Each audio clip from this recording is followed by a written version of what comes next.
Pues yo soy una golondrina que hace verano. Y hoy tenemos todo el cielo pintado de golondrinas para hacer el más luminoso verano de la patria ecuatoriana. Vamos a ganar esta batalla. Vamos a someter a las mafias. Con este Ecuador valiente llega un presidente valiente y un parlamento valiente. La victoria es nuestra. Muchas gracias, mi corazón en Loja. Gracias, compañeros. Gracias, compañeras. ¡Viva Paltas! ¡Viva Loja! Una sola vuelta. ¡Una sola vuelta! ¡Una sola vuelta! ¡Una sola vuelta! A todos los jóvenes de Ecuador, hoy quiero hablarles sobre una oportunidad única que tenemos para construir un futuro brillante para nuestra nación. Estamos en un momento crucial y nuestras voces importan más que nunca. Como ciudadanos jóvenes tenemos la responsabilidad de elegir líderes que nos representen y comprendan nuestras necesidades, sueños y desafíos. Es por eso que quiero hablarles sobre un candidato que ha demostrado una verdadera pasión por el cambio y la justicia. Fernando Villavicencio es una voz auténtica y valiente en la política ecuatoriana. Ha dedicado su vida a luchar por la justicia, igualdad y transparencia. Líder que entiende nuestras luchas y aspiraciones. Ha trabajado para abordar los problemas que nos afectan directamente, como la educación de calidad, el empleo y la protección del medio ambiente. Fernando se ha comprometido a impulsar políticas que nos empoderen y nos den las herramientas necesarias para alcanzar nuestros sueños.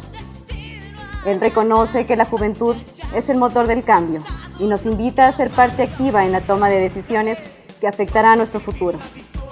Pero no se trata solo de palabras. Fernando Villavicencio ha demostrado con hechos su dedicación a la causa.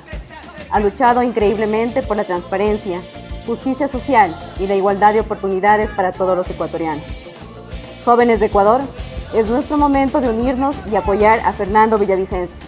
Con su liderazgo podemos construir un país más inclusivo, equitativo y próspero para todos. Hagamos que nuestras voces se escuchen en las urnas y marquemos la diferencia. Nuestro futuro está en nuestras manos. Juntos podemos hacerlo.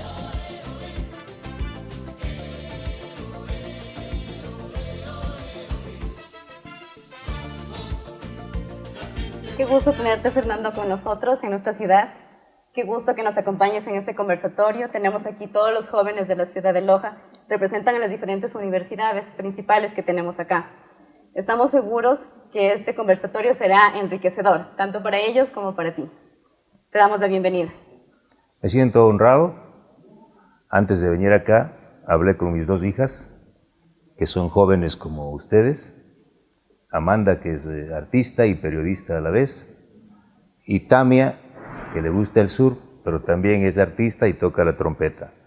Entonces les dije, oigan niñas, me voy a enfrentar con jóvenes, y yo ya dejé de ser joven, y hoy los tiempos siempre nos van ganando, y uno se cree o llega a ser medio viejo, y comete el maldito error de no pensar que alguna vez fuimos como ustedes, solo que en otro tiempo. Entonces me dijo, pa, piensa lo que eras tú cuando nosotros éramos más pequeños. Y claro, entonces me dijo, piensa en el modelo de Estado. ¿Y qué es eso? Piensa en tu familia. Entonces me dijo eso. Y para mí esa es la clave del Estado, esa cosa tan rara que uno tiene encima, lo que es el Estado. El buen presidente es como el buen padre de familia. Porque el Estado es la familia. Un padre enloquece por trabajar, busca el sustento diario, se educó, hizo esfuerzos, trae el sustento y reúne a la familia y con los hijos, la esposa y ahora también con el perrito que siempre es parte de la familia, ¿no? Porque así es y estamos creciendo cada día. Organiza la economía de la casa, organiza las actividades y busca consensos. ¿Te dan cuenta que es muy fácil manejar el Estado si uno parte de que el Estado es la familia? Por eso mi principal eslogan de campaña un poco es ese: mi patria es mi familia. Un padre, por ejemplo, jamás le robaría la plata a sus hijos. Por eso es impensable que un presidente de la República pueda cometer actos de corrupción, porque al hacerlo está robando y está perjudicando a sus hijos, a todo el país. Esa es la lección que me dio mi hija Amanda y les comparto a ustedes. Por eso les puedo decir, para dar paso a las preguntas, si me van a preguntar cuál es mi plan de gobierno, les voy a decir que yo no vengo a ofrecerles nada. ¿Por qué? Porque a vuestros padres, a sus abuelos, les han ofrecido 200 años y no les han cumplido. Este país sigue siendo pobre, empobrecido por la corrupción, por el robo, por la delincuencia organizada. Así es que yo vengo a construir un programa de gobierno con ustedes. Los sentires de ustedes, los anhelos de ustedes, las frustraciones de ustedes nos permiten tejer como una chalina diversa un programa de gobierno. Mañana voy con los empresarios bananeros y me dirán, mire, señor Villavicencio, nosotros queremos esto. ¿Qué quieren los jóvenes? Pues aquí estoy para que ustedes me cuenten. Yo más o menos sé lo que quiere la juventud, pero un programa de gobierno se construye con la gente, en particular con la gente buena. Así es que construyamos. Gracias. Gracias. Demos inicio, chicos, a este conversatorio, un café de juventudes con Fernando Villavicencio. Paulita, qué gusto tenerte con nosotros. Bienvenida. Gracias. Por favor, el micrófono. ¿Micrófono?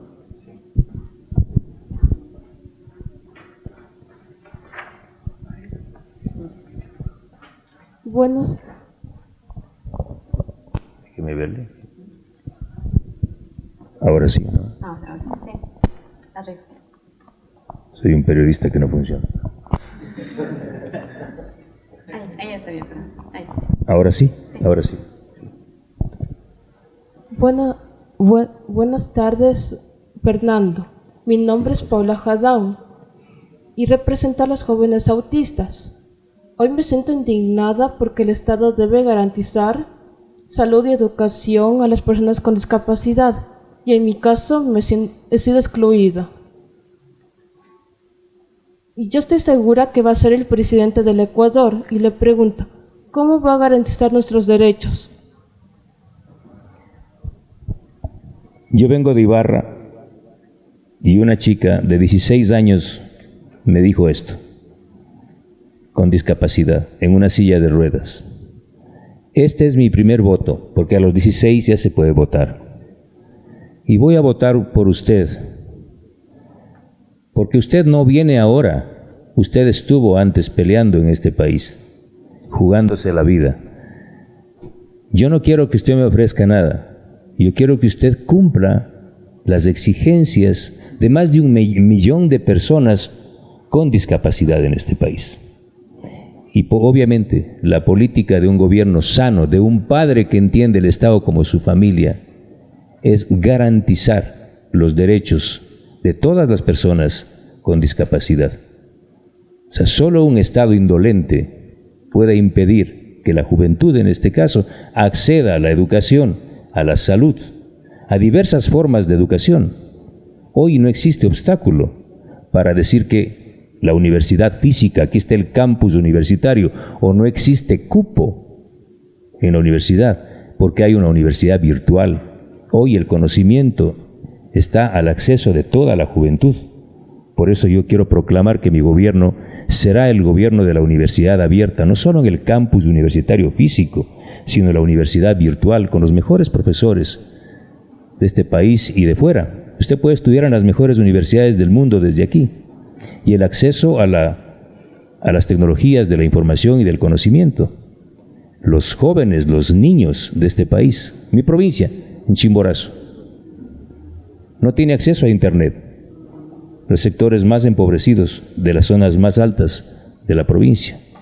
Yo le decía al presidente Lasso, oiga, ¿y por qué en los nuevos contratos de telefonía celular y móvil no incorporamos que las compañías telefónicas le garanticen a los niños y jóvenes de este país del quintil más bajo acceso gratuito al Internet a través de un chip? El mismo chip que tenemos todos en los teléfonos le entregan a un niño, ¿sí?, del sector rural gratuito. Y el Estado le entrega una tablet o una computadora a esos niños. Y vamos a tener universidad virtual en casa, escuela virtual en casa. Realmente a mí me duele que el Estado no haya hecho y no haya cumplido con ustedes. Gracias. Gracias, Paulita.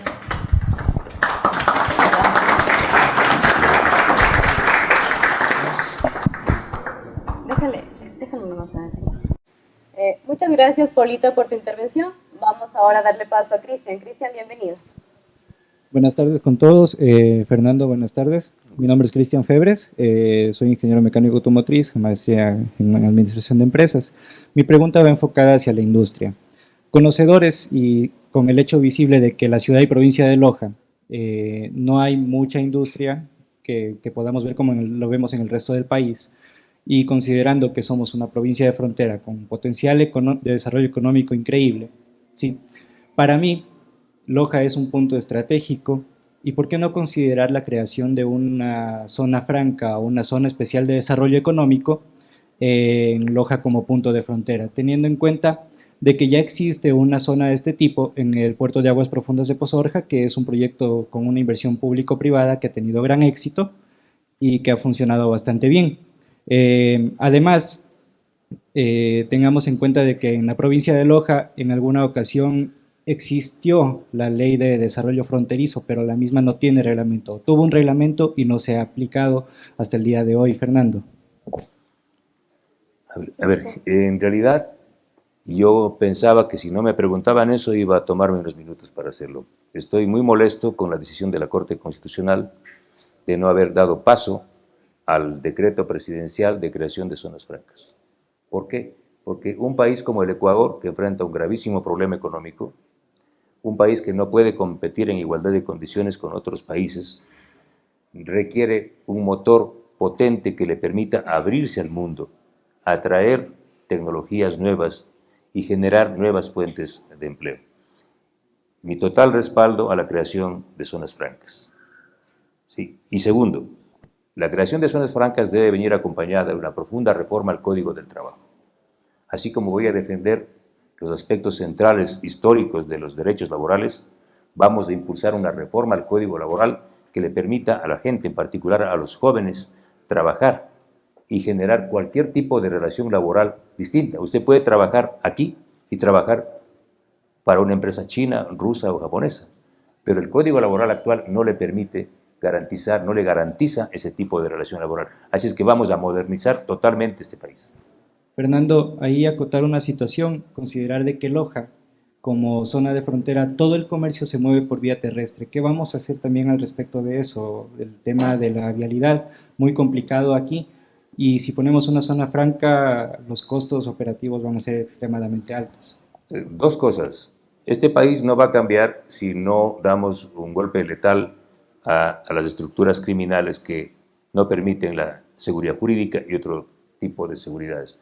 Y segundo, el caso de Loja, que yo he investigado desde varios casos, desde la Comisión de Fiscalización y desde mi profesión como periodista, es la enorme corrupción en la construcción de las vías. Pero dejemos la corrupción a un lado, que es un tema judicial que hay que investigarlo. Yo acabo de venir 6 horas desde Guayaquil, Cuenca, Loja, y realmente ustedes están viviendo 50 años en el pasado.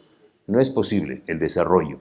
Es más, si tienen un puerto, si son una provincia fronteriza y no tienen vías de acceso dignas, no pueden hablar de desarrollo. Es decir, junto a la creación de zonas francas, a las reformas en el Código del Trabajo, a un impulso de un motor importante para el desarrollo de este país, esto tiene que venir acompañado de la reconstrucción de vías, no simplemente del mantenimiento de vías, y para eso bienvenido el capital privado, sin duda. Perfecto. Muchas gracias, Cristian. Vamos, por favor, con Juan Pablo. Esta está mejor. Gracias. Hola, Fernando. Ahí está. Hola, Fernando. Mi nombre es Juan Pablo Aguirre. Mi pregunta va enfocada, soy estudiante de Derecho, entonces mi pregunta va enfocada un poco a temas políticos, referente exclusivamente a una entrevista que me crucé el otro día por Twitter que concedió a Carlos Vera.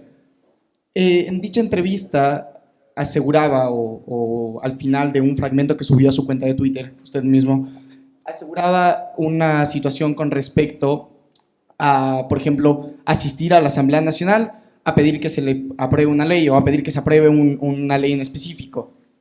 Si bien tenemos en consideración y sabemos que la independencia de los poderes del Estado es una conquista social en toda regla, ¿cómo podríamos nosotros garantizar esta independencia de los poderes del Estado, tanto del Poder Ejecutivo, del Poder Legislativo, del mismo Poder Judicial que está sumamente corrupto a día de hoy en el país? ¿Cómo podríamos realmente garantizar una independencia de los poderes del Estado sin caer en autoritarismos, en prepotencia, que ya hemos visto en gobiernos pasados? ¿Cómo podríamos nosotros verdaderamente incentivar o verdaderamente garantizar esta independencia de los poderes del Estado, que, como bien decía anteriormente, es una de las conquistas sociales más importantes del siglo XX? No es posible hablar de un Estado moderno sin independencia de funciones. Pero la que irrespeta la independencia de funciones y ha irrespetado la independencia de funciones en los últimos 2 años es la Asamblea Nacional, con sus políticos. El juicio político al presidente Guillermo Lasso demostró y puso en escena la existencia de grupos conspiradores. No querían sacar un presidente de la República nomás, querían tomar el control de la justicia, de la Fiscalía General del Estado, para generar un manto de impunidad sobre procesos y sentencias que están ahí, que usted conoce como estudiante de Derecho. No se puede llegar a la revisión de esas sentencias. La independencia de funciones atraviesa por la necesidad de volver a un Estado de derecho auténtico. El Estado ecuatoriano es un Estado amorfo que fue creado el año 2008 en la Constitución de Montecristi, que tiene 5 poderes. Mi propuesta es volver a un Estado normal de derecho de 3 poderes: ejecutivo, legislativo y judicial. Hoy tenemos un Consejo de Participación Ciudadana que es un poder sobre todos los poderes. Ellos ponen fiscal, ponen Consejo de la Judicatura, es decir, manejan todo el poder. Y además tenemos un poder electoral. El CNE es un poder electoral que debería ser una institución, un instituto. Y encima tenemos una Corte Constitucional, lo que usted me acaba de decir. La Corte Constitucional, ¿con qué derecho le impide al Ejecutivo aprobar un decreto o introducir un decreto generando zonas francas? Lo que está haciendo la Corte Constitucional es impidiendo el derecho, el desarrollo de este país. Entonces, cuando hablamos de recuperar la institucionalidad, estamos hablando de recuperar un Estado de derecho, de 3 poderes. Esa es mi propuesta. Usted me va a entender que cuando yo digo, si esa asamblea vuelve a conspirar, ¿sí?, y no aprueba, por ejemplo, una reforma laboral para permitir que los jóvenes trabajen, ¿qué haría usted como presidente? Si me pregunta a mí, yo digo, yo movilizo a los jóvenes y le invito a usted que me acompañe para decirle a esa asamblea que no bloquee el desarrollo de este país. Los políticos son los que bloquean. Queremos buenos políticos y tenemos en este país muy malos políticos. Asambleístas corruptos que tienen glosas, asambleístas que tienen indagaciones previas, asambleístas que no pagan las pensiones de sus hijos, asambleístas acusados de violación. Con esos asambleístas no podemos hablar de independencia de funciones. Muchas gracias, Juan Pablo. Por favor, vamos con Pablo. Te lo mando. Andrés. Fernando, buenas tardes. Cuán grato es darle la bienvenida al futuro presidente del Ecuador. Chuta. En esta bella castellana. Ya me hace sonrojar. Mi nombre es Andrés Hidalgo, soy abogado de profesión. He cursado mis estudios en mi amada patria, al igual que en el ámbito internacional.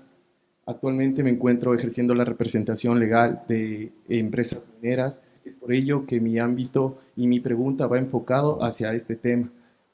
Como es de su conocimiento, este sector productivo que genera tantos ingresos, pero no como debería serlo, se encuentra limitado, debido a que los procesos de regulación ambiental de las concesiones mineras se ven limitados por la falta de desconcentración de las zonales, esto es del Ministerio del Ambiente.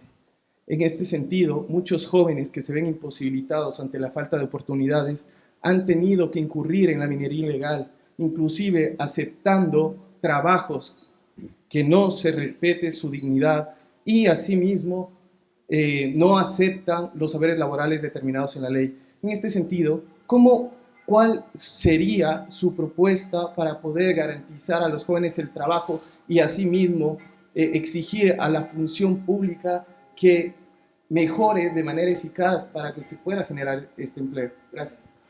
Es un tema emergente, es tal vez el tema más emergente en el plano de la economía de un país que está dejando de convertirse o de haberse convertido en un ícono de la industria del petróleo.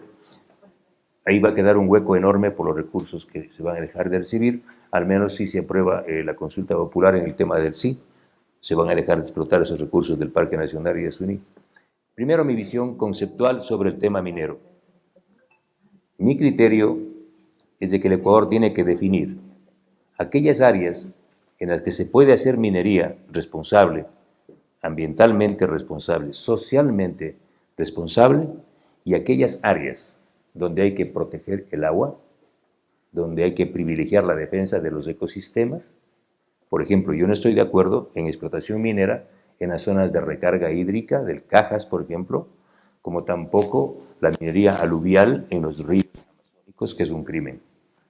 En el Napo, yo soy de los pocos legisladores que ha peleado en contra de la brutalidad de la minería ilegal, y en ese caso yo soy frontal. Guerra a muerte a la minería ilegal. Si le preguntan a mi vicepresidenta, Andrea González Nader, que es ingeniera ambiental, ella va a decir, voy a dinamitar la maquinaria que esté operando en los ríos amazónicos, y tiene razón.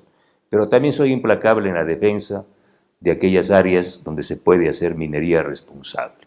Bienvenido el capital extranjero, bienvenido el capital nacional, todo el apoyo de mi gobierno, es más, reformar y modificar la ley minera para garantizar mejores condiciones, tanto al Estado como de participación del capital privado. Y en el tema de la minería artesanal también tiene que ser regulada. Ese es un trabajo histórico de este país, ¿eh? Muchísimos años antes de que nosotros estemos acá, ya estaban ellos aquí. Entonces puedo garantizarle eso. Y otro tema para concluir. Hay contratos ya firmados, que son los grandes contratos de minería a cielo abierto, como el caso del contrato de Mirador. Ese contrato, estimados amigos jóvenes, es el modelo de contrato que nunca debería haberse firmado en este país. Fue firmado durante el gobierno de Correa, y lo que permite es que, siendo un contrato de extracción de cobre, pueda llevarse a China oro, níquel, vanadio y tierras raras, todos los metales. Es decir, no hay ningún control del Estado ecuatoriano. Esos concentrados se llevan a China, y en China nadie sabe cuánto se llevaron de este país. Entonces usted va a ver, antes había un cerro muy bonito en Zamora Chinchipe, ahora el cerro, se le llevaron un cerro a China, y el país no sabe. El país recibe apenas el 6% de regalías de ese contrato. Usted, como abogado vinculado al sector, me va a dar la razón. Hay que mejorar la participación del Estado ecuatoriano. Gana el Estado y gana el sector privado. Ese es un buen negocio para todos. Así es que ahí vamos a estar absolutamente tranquilos. Gracias. Gracias.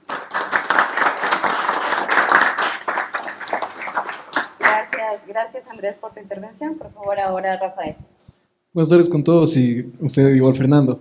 Mi pregunta, mi nombre es Rafael Ceballos y soy estudiante de Derecho. Entonces sí quería meter un tema, perdón por lo de la corrupción, porque me parece que es un punto primordial. Puede haber buenos proyectos, puede haber muy buenas ideas, pero todo va bajo un costo económico. Necesitamos la economía, es algo básico, es la base. Entonces, en el Ecuador, lamentablemente, no es que no exista esa base económica, sino que existen más robos, más ladrones. Se va hacia otro lado de toda esa economía. Entonces, en este aspecto de la corrupción, lo he visto como que no es tanto de un presidente, es mucho, es parte, pero también de los ciudadanos. Y aquí viene mi pregunta. Los ciudadanos también podemos denunciar esta corrupción, podemos evidenciarla, podemos cambiarla, pero hay muchos riesgos. Existen riesgos como ciudadanos que podemos correr, denunciar esta corrupción y puede hasta atentar a nuestra vida. Entonces, esto va más enfocado a cómo garantizar esa protección, porque no puede ser trabajo de uno, un problema de muchos. Entonces, a eso va mi pregunta. Un Estado corrupto no se corta las uñas a sí mismo. Jamás el diablo se corta las uñas a sí mismo. Cuando usted dice lo que acaba de decir, le está diciendo que los ciudadanos de este país tenemos que denunciar la corrupción. Es decir, eso ya es un elemento grave, porque es el Estado con sus instituciones el que debe cuidar los recursos de todos. Para eso está la Contraloría General del Estado, la Fiscalía, la Procuraduría, el Consejo de Participación Ciudadana. Si se presenta la corrupción, ¿qué significa? Que esa parte de la institucionalidad también está podrida, que los fiscales, contralores y todos son parte de la argolla. Por esa razón, ¿qué se vuelve importante? ¿Sabe qué es importante en una sociedad corrupta? El periodismo de investigación. La única posibilidad de poner un reflector sobre las cucarachas es el periodismo. Y me siento orgulloso de haber hecho eso. Lo más valioso que yo he hecho en mi vida es investigar. 260 investigaciones en los últimos 15 años, y obviamente por eso no le van a dejar vivir tranquilo. Yo he tenido que enfrentar 5 años de persecución, de exilio, de clandestinidad, de estar separado de mi familia, por haber descubierto los mayores casos de corrupción de este país. Esos casos de corrupción como Arroz Verde dieron paso al mayor juicio de la historia, que es el caso Sobornos, por el que un señor está prófugo y nunca volverá a este país. Pero voy a decir algo que usted casi dijo. Yo tengo una profesora que tiene 5 años y no pasa de tener 5 años. Ustedes creo que no la han leído. Se llama Mafalda. Sus padres deben haber leído mucho a Mafalda, pero vuelvan a leer a esta chica. ¿Sí? Ella decía algo así: este país tiene demasiado dinero, a este país no le hace falta dinero, a este país le sobran ladrones. Nuestros pueblos son pobres y empobrecidos porque hay un río de corrupción. Entonces, cuando venga un político y le diga, yo le ofrezco carreteras, la base central de un buen político es no robar y no dejarse robar. La lucha contra la corrupción es la clave de un gobierno. Si luchamos contra la corrupción, contra las mafias del narcotráfico, contra las mafias de la minería ilegal, contra los jueces mafiosos que liberan delincuentes peligrosos a cambio de aceite, este país va a ser un país vivible, un país con alegría. ¿Sí? Como yo digo, no sé si esto les guste. Ustedes van a ver un buen gobierno no porque tenga el mejor PIB o el Producto Interno Bruto, sino porque tiene un pueblo alegre. La alegría es el mejor síntoma de un buen gobierno. Muchas gracias, Rafael. Por favor, vamos contigo, Pablito. ¿Cómo está, Fernando? ¿Cómo está, Fernando? Buenas tardes, me presento. Mi nombre es Pablo Torres y vengo en representación de la carrera de Psicología Clínica de la Universidad Nacional de Loja. Mi pregunta va inclinada a la salud mental, teniendo en cuenta la atención de la salud en general y también la atención de la salud mental, ya que son muy privatizadas. ¿Qué normas usted piensa implementar para poder mejorarla? Ese proyecto de ley quedó pendiente en la Asamblea antes de la muerte cruzada. Yo mismo había planteado algunas enmiendas a la comisión, así es que créame, y bien que lo trae, es importante llevar un buen bloque de legisladores que no conspiren, que no bloqueen esa ley, porque ese es un elemento transversal ahora. Los psicólogos siempre han sido tratados, no, un psicólogo como que ya me estoy culpando yo. No, hoy es imposible construir democracia, desarrollar proyectos productivos, tener un espejo de una sociedad sin el trabajo de los psicólogos, en todos los órdenes. La salud mental es parte de una política pública de salud. Así tenemos que entenderlo, y esas y otras son recomendaciones muy puntuales, otras que yo presenté al proyecto de ley en la Asamblea Nacional, y qué buena, ese es un buen tema, y en este proceso electoral voten por aquellos legisladores que vayan y permitan aprobar ese tipo de leyes, no legisladores que vayan a conspirar. Pasen la voz a los jóvenes, llevemos buenos legisladores, no solamente un buen gobierno, no solamente es el Ejecutivo, se requiere un buen Parlamento. No sé. Muchas gracias, Pablito. Por favor, Mayerly, ten la una.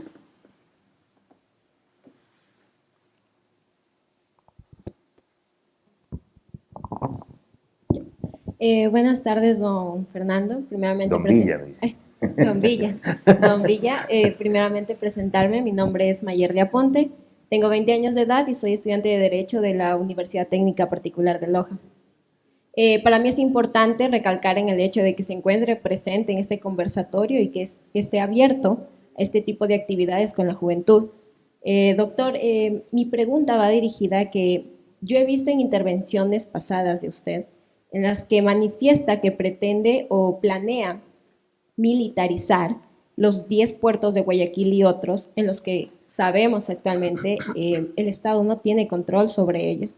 Entonces, mi pregunta es, ¿qué recursos o mecanismos usted implementaría para ejecutar esta militarización, aun cuando se sabe que dichas instituciones públicas no están depuradas y muchas de las veces han sido cuestionadas en actos ilícitos?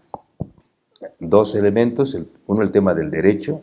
A través de un decreto se puede ordenar la militarización de puertos y aeropuertos con los justificativos del caso, usted sabe como estudiante de Derecho. Segundo, usted pone un punto importante. Si hay manzanas podridas, como en todo lado, antes de enviar a las Fuerzas Armadas y a la policía a hacer o a cumplir actividades tan importantes como la custodia de nuestros puertos, vamos a impulsar un proceso de depuración de las Fuerzas Armadas.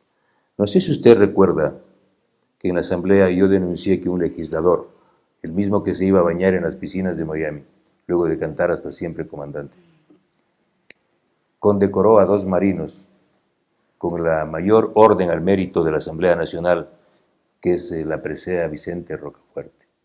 Esos 2 marinos se sacaban el uniforme de marinos, tomaban una ametralladora y eran los guardaespaldas de Junior Roldán del cartel de Sinaloa.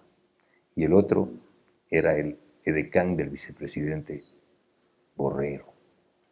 ¿Se dan cuenta del estado en el que estamos?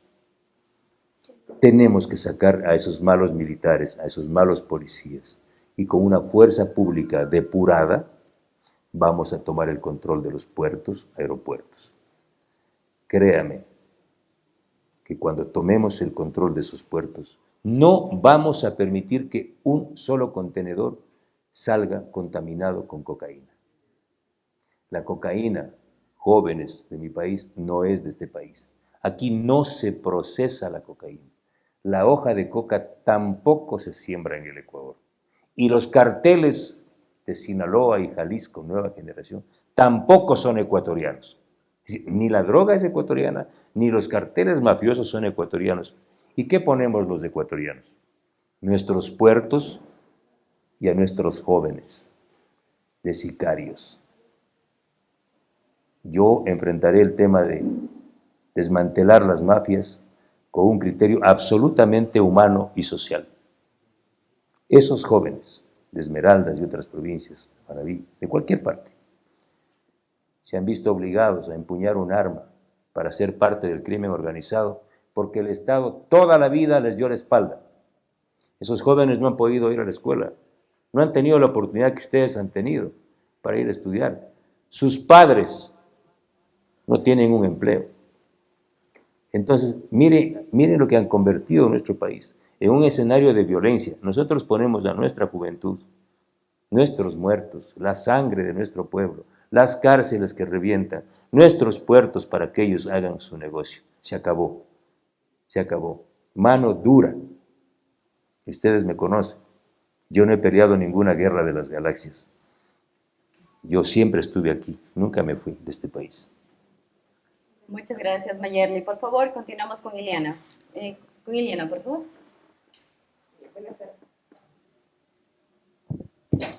Buenas tardes, Fernando. Mi nombre es Ileana, tengo 19 años, soy estudiante de Derecho. Mi pregunta es, el país, Ecuador, es un país garantista de derecho, por lo que la pena privativa de libertad es no mayor de 40 años. Básicamente es un estado de reinserción donde las personas pueden volver después de cumplir su pena con libertad al país. Ahora, lastimosamente en el Ecuador eso no se da.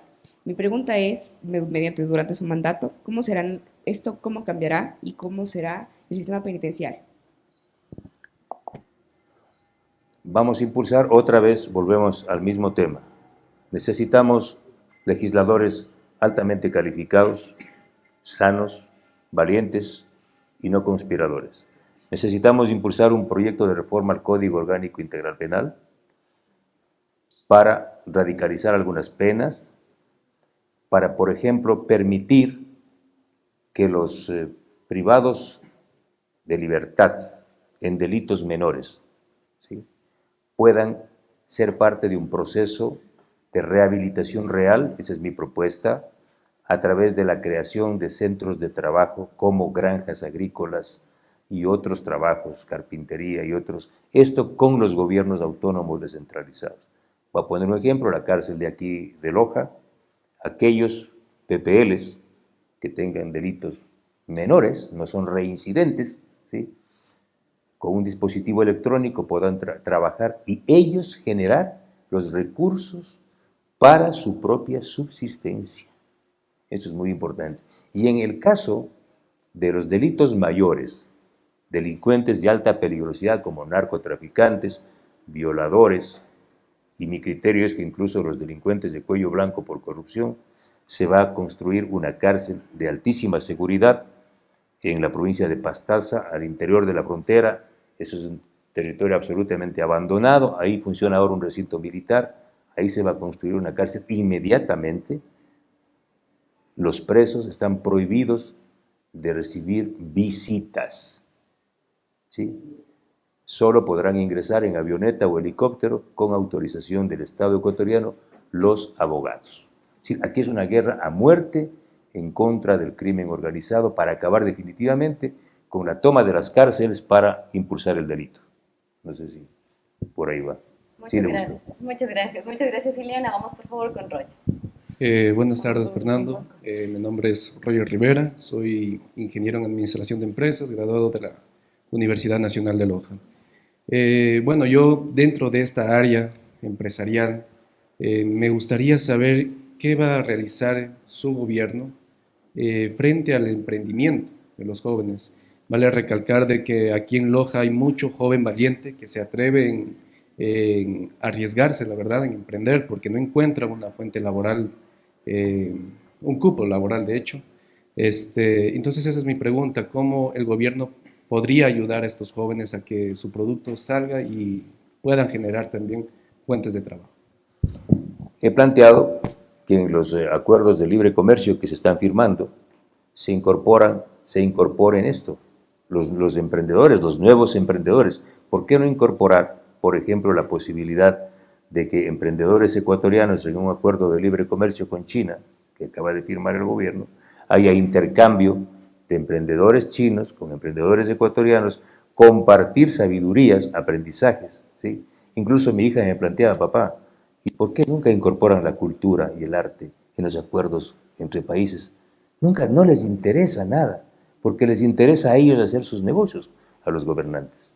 Y lo otro, no es posible este tipo de emprendimientos si usted tiene encima un sistema tributario y un sistema de registros y de obligaciones imposibles de cumplir.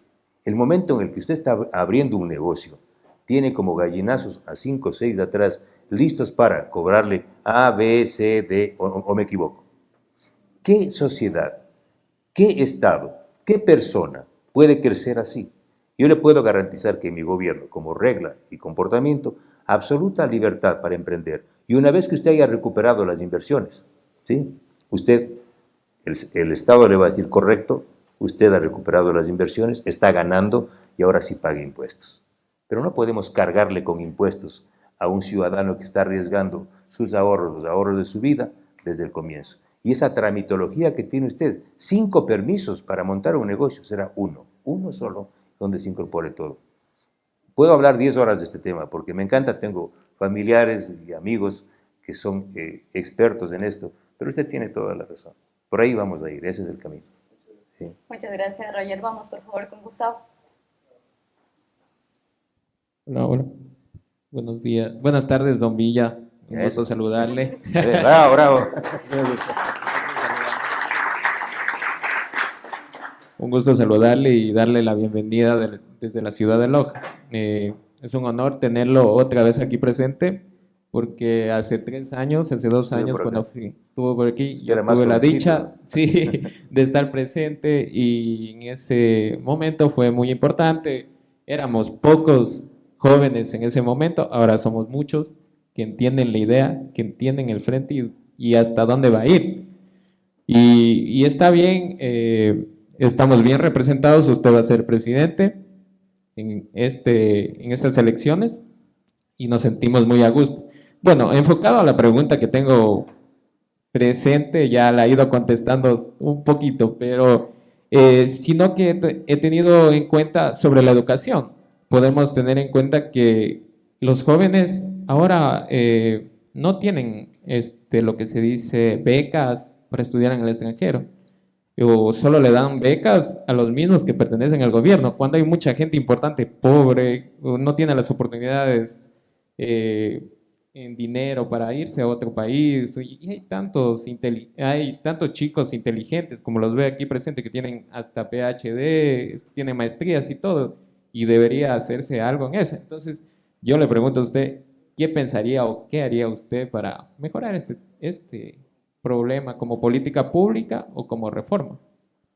Bueno, primero que en mi gobierno van a estar los mejores jóvenes y los mejores talentos.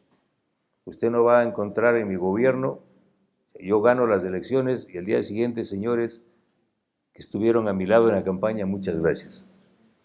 Vamos a estructurar un gobierno con los mejores talentos de este país, en particular con los jóvenes. En mi gobierno no va a existir nadie del pasado, ¿sí? Nadie que esté vinculado a las trincas del pasado. En su mayoría serán jóvenes. Segundo, convertir en realidad el credo que me ha dicho mi hija. Los jóvenes deben estudiar lo que les dé la gana. ¿Sí? Y cuando dice de la gana, es la pasión que siente un joven. Porque es así, a mí me apasiona la filosofía, pues voy a estudiar filosofía. Y usted tiene un Estado que se mete en la vida privada, en la espiritualidad incluso de las personas. Se acabó. Los jóvenes van a estudiar lo que quieran, lo que les apasiona. Segundo, cuando uno tiene recursos económicos no importa mucho porque, bueno, papito o alguien le ayuda y estudia en la universidad privada. Pero la gran mayoría de ecuatorianos, de jóvenes de este país, de bachilleres, van a las universidades públicas y se encuentran con una puerta cerrada. Se acabó. Libre ingreso de los jóvenes a las universidades públicas. Que sea el propio proceso de selección natural. Casi hay una selección natural. Hay jóvenes que se quedan, que no les gusta, pero no son la constante, son la excepción. Es posible que alguien quiera seguir derecho y dice, no, mejor me gusta la poesía, me voy a estudiar poesía, y luego se enamora y escribe poemas. Pues que seamos libres, así es, ¿no es cierto? Estos dos requisitos son básicos. Y el tercero, la posibilidad de que puedan trabajar mientras estudian. Hoy no pueden hacerlo, no pueden hacerlo. Tiene que haber una alianza con el sector privado. En el caso minero, por ejemplo. O sea, estudiantes de derecho pueden trabajar en empresas mineras y van retroalimentándose en la práctica. O ingenieros, geólogos, que pueden estar estudiantes de ingeniería en geología y pueden estar trabajando en las empresas mineras o en el Estado. Esto, por ejemplo, involucra una serie de cambios en el Código del Trabajo y otras de la propia ley. Así es que habrá un gobierno absolutamente flexible, para que vean que soy así, democrático. Muchas gracias, Gustavo.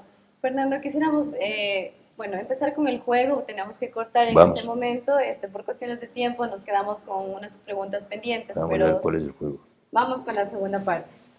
El juego se trata de que usted tiene que sacar un papelito y contestar lo que dice el papelito. Queremos conocer la parte personal y la parte que no es pública, la parte que no sale en redes, la parte que no conocemos. Pero que no sea muy reservada.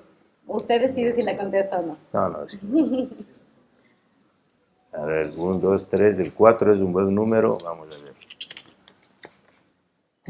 Comida favorita. El hornado de la UCI. Vamos a ver otro. Ya dicen que el mejor del de Loja. Lección más valiosa aprendida hasta el momento. Perdonar a quienes me odian.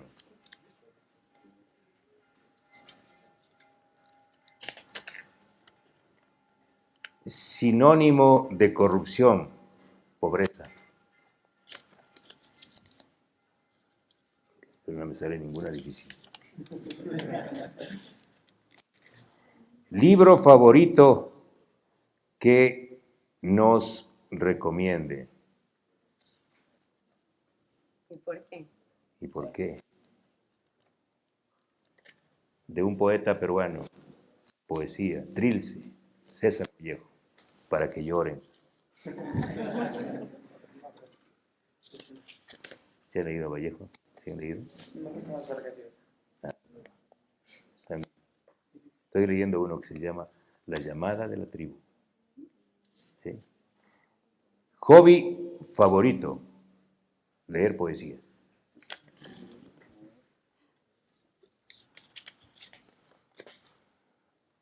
Animal favorito, mi toro colorado. Animal favorito. Yo tenía un toro de juguete, pero era un toro de verdad. ¿Sí? Por eso no me gustan las corridas de toros.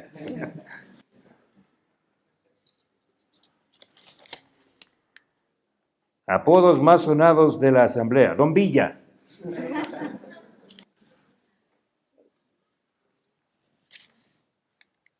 ¿A qué edad tuvo su primer beso? A los 7 años con mi vecina.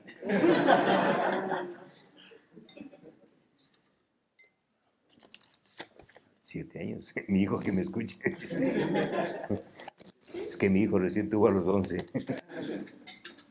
Mayor miedo o temor al silencio. Tengan miedo al silencio. Deporte favorito, la macateta. Es la última. Mejor anécdota en el recorrido territorial. Ahí sí me complicaron. Me encontré con mi profesor de escuela en Riobamba y no me vio como profesor, sino como padre. Lindo. Muchas gracias. ¿No hay más? No, ya no más. Pensé que era una más espiritual. ¿Me llevo? Bueno, muchas gracias chicos, muchas gracias Fernando por acompañarnos. A nombre del equipo de Gente Buena queremos agradecer su presencia aquí. Sabemos que tiene una agenda muy ajustada y en realidad valoramos su presencia en este momento. Así que vamos, por favor, vamos a grabar un pequeño texto que todos los jóvenes hemos realizado para que tengamos un recorrido de la ciudad de Loja, de la provincia de Loja y sus cantones. A ver, ¿cómo es? Bienvenidos a Loja, tierra de encanto sin igual, donde la belleza y la gastronomía nos hacen vibrar. Quiero contarles de sus cantones uno a uno, con sus tesoros turísticos y sabores que nos reúnen. Empecemos por Loja, su capital y corazón, con su Parque Nacional Podocarpus y el Villonaco, una bendición. Nos llenan de alegría y su cultura nos envuelve con su melodía. Catamayo nos espera con su clima ameno, el Boquerón con sus aguas serenas, cecina asada nos harán probar, y la naturaleza nos invita a explorar. En Puyagua encontraremos el bosque petrificado, un lugar único y lleno de encanto conservado. En Saraguro conoceremos su cultura ancestral, tejidos y tradiciones que nos hacen especial. Celica nos invita a visitar el cerro de Guairapungo, llena de majestuosas vistas. Gonzanamá nos sorprenderá con su paisaje agrícola, con sus quesos que deleitan nuestro paladar. Chahualpamba nos muestra su pasado arqueológico, con su café exquisito nos hace soñar. Olmedo nos cautiva con un lugar mágico lleno de café, maní y dulce que nos llena de dulzura. Espíndola y sus lagunas, un sitio fascinante que nos deja asombrados. En Paltas encontraremos el Balcón del Chiri, un paraíso natural que nos ofrece una mirada. Picadillo y longaniza nos harán disfrutar en este cantón que nos invita a saborear. Pilanga nos invita a un lugar de naturaleza que nos hace sentir libres. Sozoranga lleno de encanto en este cantón que nos hace vibrar. Calvas nos sorprende con el Ahuaca, un lugar histórico que nos invita a descubrir este cantón que nos hace disfrutar. Zapotillo sus palmeras nos harán degustar de un rico chivo al hueco que nos sorprende sin parar. Pindala, capital maicera del Ecuador, y sus cascadas encantadas refrescan sin parar. Macarán y tierra linda, ceviche de carne nos espera para todos disfrutar. Esta es mi linda Loja y su provincia, tierra de grandes poetas, cantantes y escritores, donde te reciben siempre con calidez y un lugar donde siempre quieres regresar. Quien no conoce Loja no conoce mi país.